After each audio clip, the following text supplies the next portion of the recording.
We dedicate the book to our children. We put them in chronological order. And I remember I showed my kids the page where we acknowledge them. My kids' immediate reaction was, "Is this book about us? Because you're not a modest star."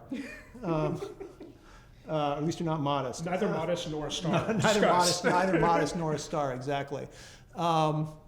No, look. I mean, I think many of us who have children, or even if we don't have children, can't help but look around the world today and just be like, "Oh my God, what is the world we're handing off to our children?"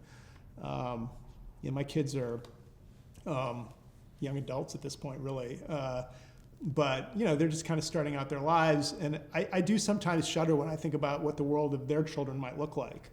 And I'm not even talking, leave aside like all the wars and the terrible things that are going on right now globally in terms of traditional conflicts between human beings and states. But you just think about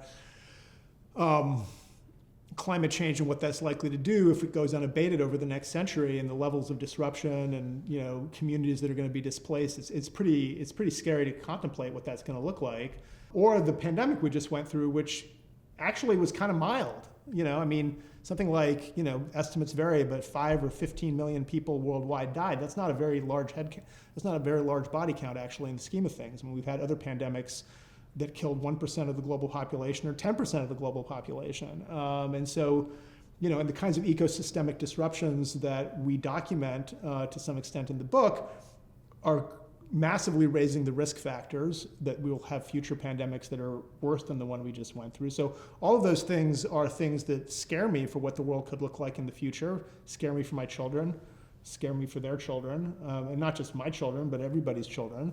And if this book can help kick off a debate that leads to institutional reforms or institutional innovations that can help mitigate some of those risks or make them more manageable over time, then I think that would be an amazing contribution.